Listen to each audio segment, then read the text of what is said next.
Good afternoon, criminal files, and welcome back to another episode of Homicide Cases. I'm your host, Misfit, and today I will be opening the file on Ronald Allridge, an American serial killer with 4 known victims.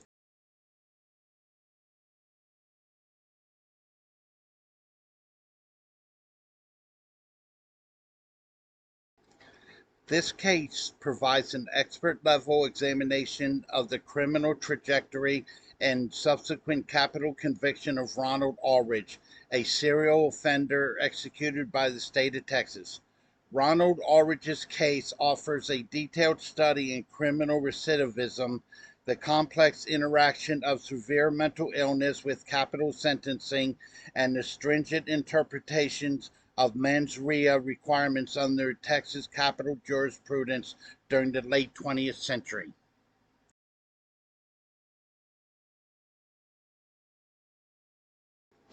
Ronald Allridge was born on September 27, 1960, and was executed on June 8, 1995, at the age of 34. His brother James, born November 14, 1962, followed an identical path, being executed 9 years later on August 26, 2004. The brothers were collectively responsible for a series of armed robberies and homicides committed in Fort Worth, Texas. The case holds a unique, if grim, position in Texas history, and it represents one of the few instances where 2 siblings were convicted of capital homicide for related crimes and eventually executed by the state.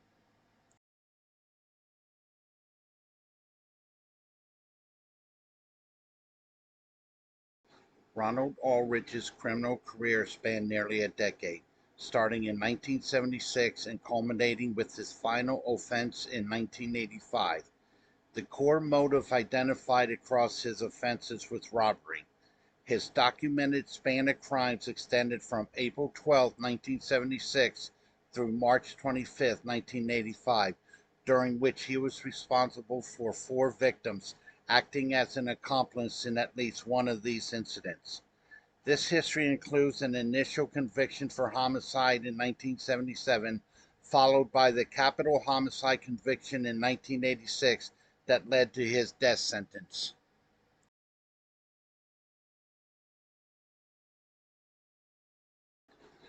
The primary legal focus of this analysis centers on the conviction for the capital homicide of Carla McMillan Otto, which occurred on March 25, 1985. Ronald Allridge was sentenced to death in 1986. The resulting appeal designated Ronald Allridge versus the state of Texas before the Texas Court of Criminal Appeals in 1988 is fundamental to understanding the judicial scrutiny applied to the evidence and the interpretation of the state's capital homicide statute at the time. The fact that Ulrich had been incarcerated and released after a previous homicide conviction prior to the capital offense underscores a central critique regarding the management of high risk violent offenders. His initial conviction in 1977 resulted in a sentence of 10 years imprisonment. However, he was released relatively quickly, serving approximately 6 years of that sentence. This failure of the correctional system to either fully incarcerate him for the duration of his sentence or successfully rehabilitate him is observed as a direct precursor to the fatal crime spree in 1985. The recurrence of lethal violence following his early release demonstrates an escalation in criminal behavior that the existing judicial and correctional oversight structures fail to prevent.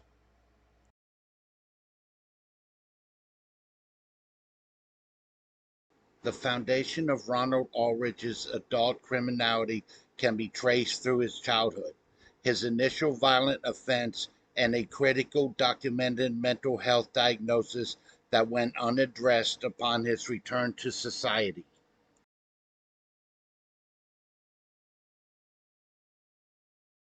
Ronald Allridge was born on September 27, 1960, in West Germany, a location attributable to his father's stationing with the United States military. His younger brother, James, was born there 2 years later in 1962.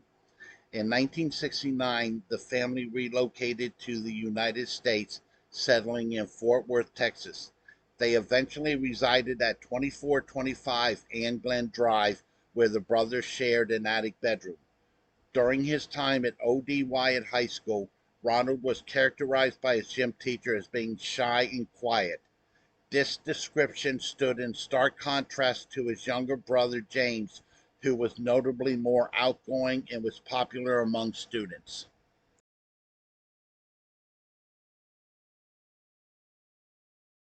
Ronald Allridge's involvement in serious crimes began early. On April 12, 1976, he committed a homicide, for which he was eventually arrested and prosecuted. In 1977, he entered a guilty plea for the crime, leading to a sentence of 10 years imprisonment, served at the Texas Department of Corrections Ferguson Unit. A crucial element documented during this period of incarceration was his psychiatric status. While in custody, a psychologist diagnosed Ronald Allridge with paranoid schizophrenia. This diagnosis of a severe mental illness provides essential context for his future behavior.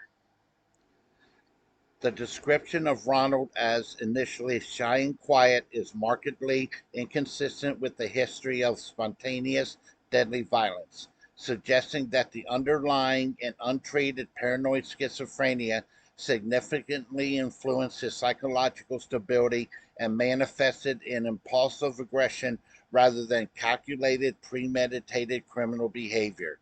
The inherent contradiction between his social presentation and his violent acts would become a contested point in later appeals concerning his mental state and his criminal intent.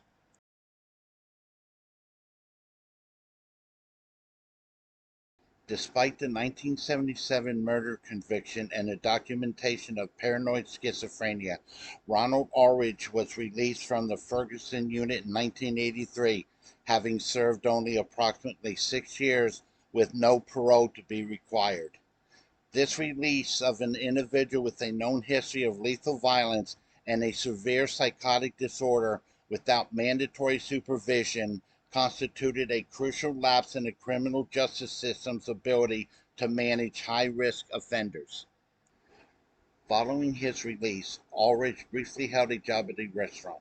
However, he was fired in late 1984 due to chronic tardiness.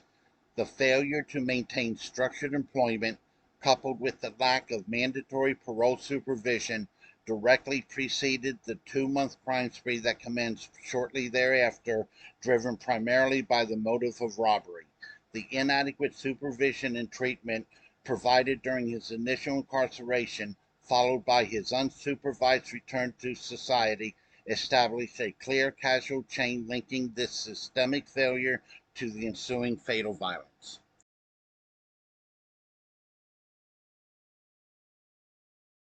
The events leading to Ronald Ulrich's capital homicide conviction occurred during an intense 2 month crime spree in Fort Worth, Texas, carried out in conjunction with his brother James. The wave of armed robberies targeted various convenience stores and fast food establishments between February 4th and March 25th, 1985.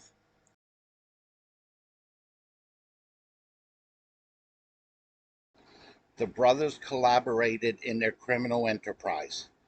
Testimony revealed that they targeted specific businesses such as Circle K due to James's prior experience working there, giving them knowledge of operational procedures, including the location of the safe combination. This demonstrates a complex criminal dynamic where James sometimes acted as the operational planner while Ronald often provided transportation and participated directly in the violence.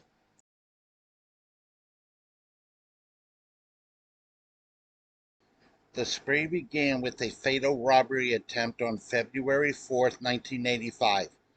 Ronald drove his vehicle, dropping James off near a Circle K convenience store on Sycamore School Road in Fort Worth just before midnight. James, using a 25 caliber semi-automatic pistol, intended to rob the store. During this attempted robbery, James fatally shot the attendant, Brian Clendenin. While James was convicted and executed for this homicide, Ronald was culpable as an accomplice in this specific felony.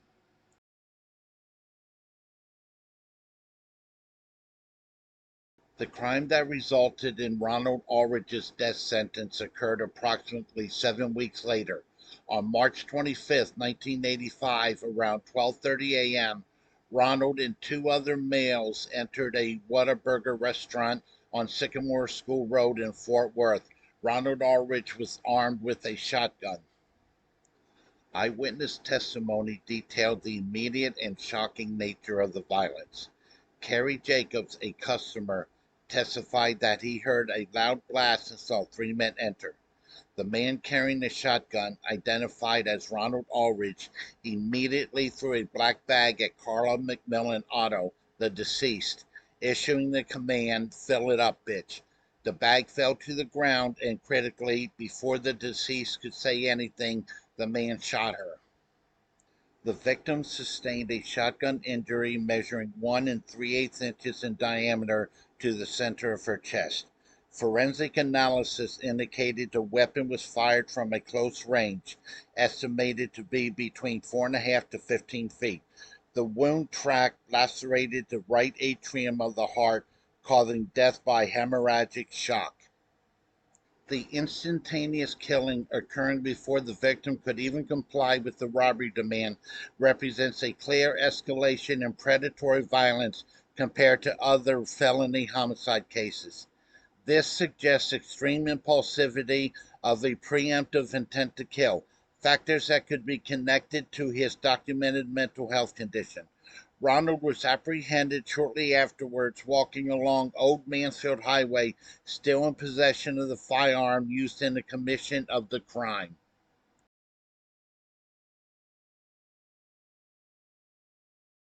Ronald Allridge was convicted of capital homicide in 1986 under the Texas Penal Code, specifically Article 19.03, subsection A, paragraph 2, for causing death intentionally during the commission or attempted commission of a robbery or aggravated robbery.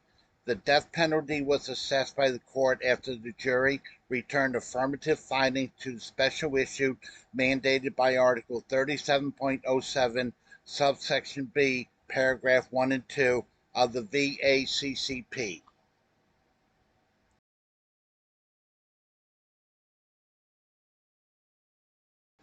The state presented a highly persuasive case built upon powerful identification methods.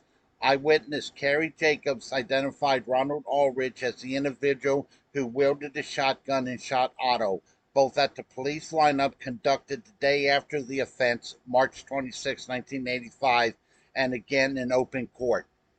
Furthermore, the prosecution utilized crucial voice identification testimony.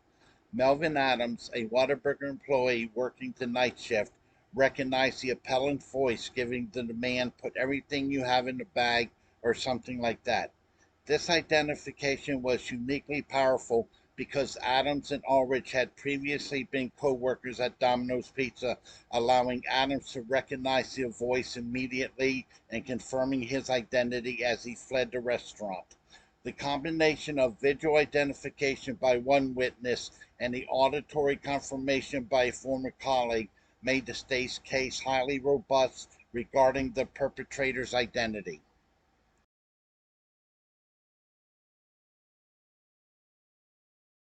Upon Ronald Ulrich's arrest at his apartment, a search consented to by his common law wife, Kathy Jarman, yielded significant physical evidence linking him to the crime. Recovered items included a 22 caliber pistol and bullets, a 25 caliber semi-automatic handgun, a black nylon bag, and a shotgun containing a spent shell in the chamber and two live shells in the magazine, which was found in the 1972 Chevrolet outside the residence. The defense attempted to challenge the mens rea, which is criminal intent, by focusing on the mechanics of the weapon. A forensic chemist testified for the defense that the shotgun's trigger pull was 2.5 pounds, which he considered extremely low, potentially suggesting an accidental discharge. However, the state effectively countered his argument through its own expert, Frank Schiller, the director of the Fort Worth Police Crime Laboratory. Schiller determined the trigger pull to be 4 pounds and critically confirmed through test firing that the weapon was discharged at a distance less than 5 feet, but more than contact or near contact from the victim's clothing. This close-range evidence undermined the plausibility of an accidental discharge during a high-stress scenario.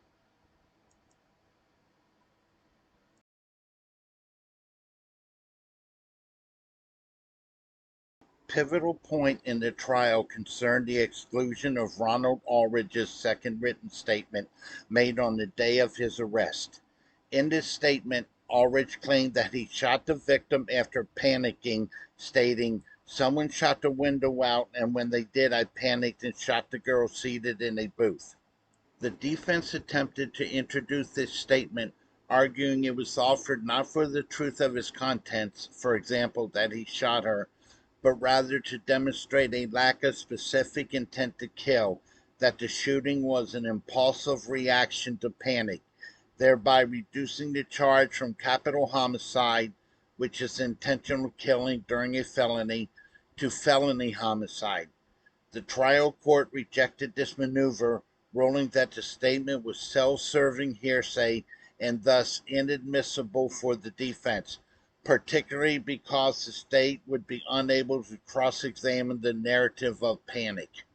The exclusion of this statement was decisive, as it severely restricted Ronald Allridge's ability to present a narrative challenging the intentionality of the killing, a prerequisite for the capital conviction. The jury was left to rely predominantly on the state's narrative, which characterized the immediate execution of the victim following a demand as a deliberate act.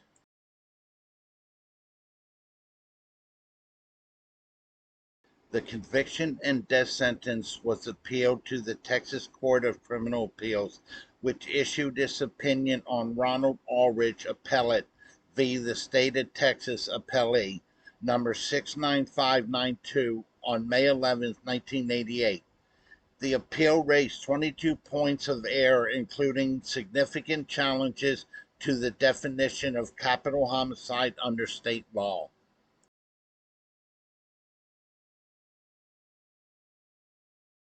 The first and second points of error constituted a legal challenge to the essential elements of the capital homicide indictment and the jury charge. The defense contention was that the capital homicide statute, Article 19.03, subsection A, paragraph 2, required proof of dual intent. Allridge argued the state must allege and prove not only the intentional homicide, but also that the homicide itself was intentionally committed in the course of committing or attempting to commit the underlying felony of robbery. The court's holding firmly rejected this interpretation, citing precedent, Demochette v. State and Ellis v. State. The Court of Criminal Appeals affirmed that the capital homicide statute only requires an intentional killing that occurs in the course of an aggravating offense. It does not impose a separate requirement to prove that the intentional homicide was itself part of the specific intent underlying the felony offense. This judicial clarification confirmed a broad interpretation of capital liability in Texas, establishing that the premeditated nature of the robbery planning is sufficient context to elevate an intentional killing during that robbery to a capital offense, regardless of whether the intent to kill arose impulsively mid-crime.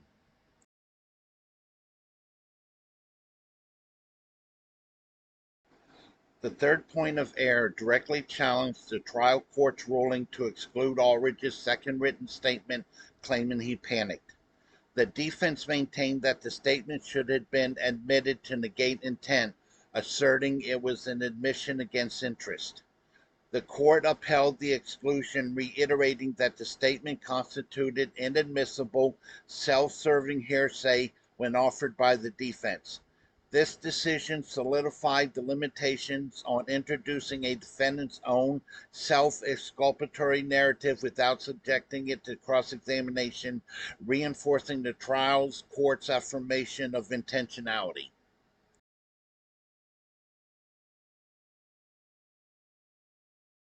While the 1988 direct appeal focused heavily on statutory interpretation and evidence admissibility, the diagnosis of paranoid schizophrenia became a persistent factor in later appeals and habeas corpus proceedings. Although specific details of the mitigation phase are limited in the appellate records, the defense introduced testimony regarding Allridge's psychological diagnosis. However, the legal landscape in Texas during this period, pre-Penry v. Linnell in 1989, was structured around the mandatory special issues, particularly the determination of future dangerousness. Evidence of severe mental illness intended by the defense to serve as a mitigating factor, for example, indicating diminished capacity or impulsive behavior, was often successfully repurposed by the prosecution to prove future dangerousness. For example, that an unpredictable, volatile mental illness made the defendant an ongoing threat to society. This conflict highlights the structural barriers in Texas sentencing that often prevented juries from giving full mitigating weight to evidence of mental impairment.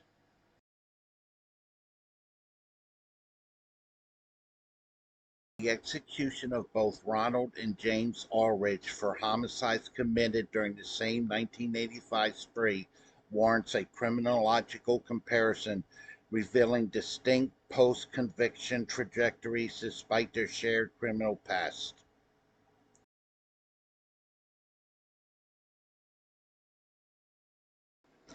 Both brothers were convicted of capital offenses stemming from the 2-month spree in 1985. However, their executions were separated by nearly a decade. Ronald, the older brother, was executed in 1995, while James's execution was carried out in 2004. This 9-year difference suggests that Ronald's appeals process, particularly his federal habeas review, noted in Fifth Circuit opinions, concluded faster.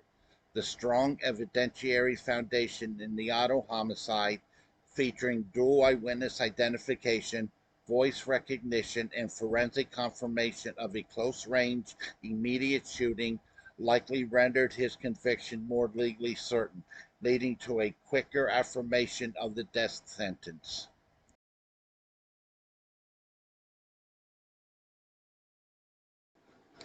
The post-conviction narratives of the brothers diverge sharply. Ronald's appeals focus on legal elements of his involuntary mental illness, schizophrenia. James conversely developed a reputation for profound remorse and rehabilitation during his long tenure on death row.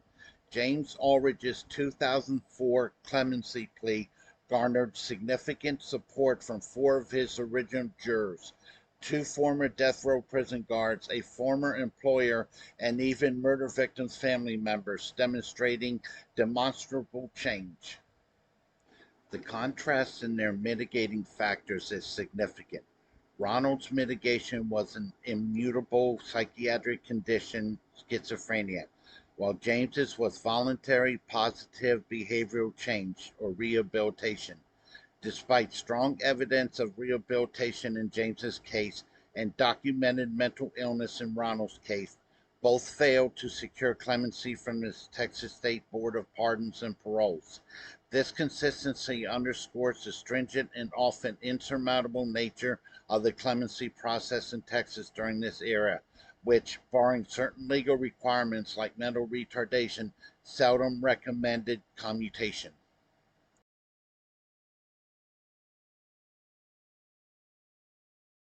Allridge was scheduled for execution in June 1995 alongside other inmates.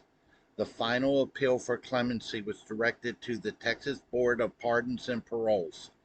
During this period, The board was widely noted for its consistent refusal to recommend clemency in death penalty cases, irrespective of mitigating evidence.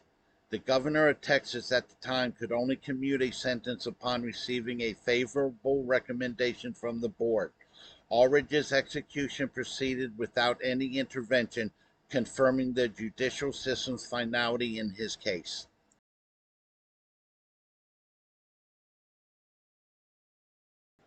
The circumstances of Ronald Allridge's death were unique and highly controversial.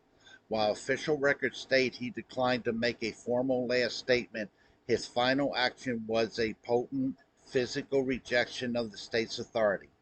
Ronald Allridge refused to walk voluntarily from his death watch cell to the execution chamber. Consequently, he had to be physically carried out by prison personnel. This act of non-cooperation served as his final public communication, framed by his brother, James Allridge, as a deliberate protest intended to show them to be exactly what they are, murderers gone to get their victim. In the absence of verbal communication, this physical resistance became the ultimate articulation of defiance against the institution of capital punishment. Adding to the ethical complexity of the event, James Allridge documented that the prison administration attempted to use him to coerce his brother's compliance. They requested that James speak to Ronald to convince him to walk quietly to his death, and attempt to leverage the familial bond to ensure a peaceful execution.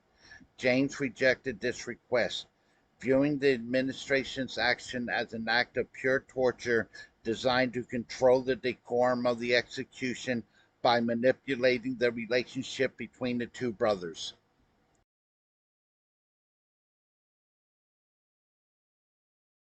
The case of Ronald Keith Allridge provides a comprehensive illustration of the severe consequences resulting from the convergence of untreated mental illness, criminal recidivism, and the strict application of Texas capital jurisprudence in the late 20th century.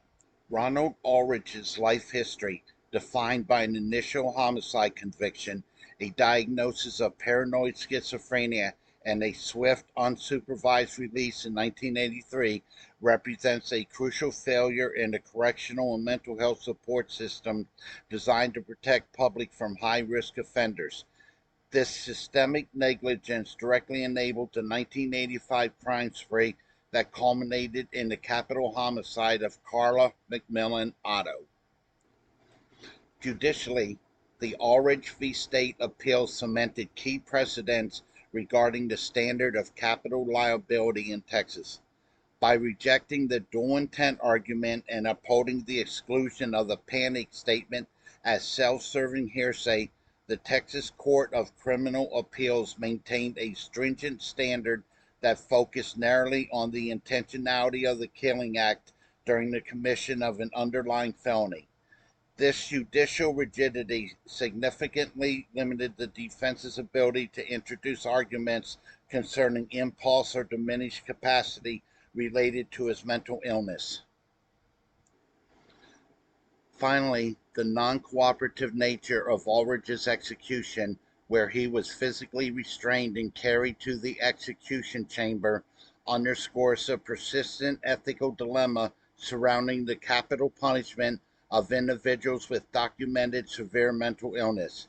The execution of a mentally impaired individual who physically rejects the process raises profound questions about the constitutional and moral fairness of a system that failed to adequately treat his condition during his previous incarceration and subsequently applied the ultimate penalty despite strong indicators of mental incapacitation.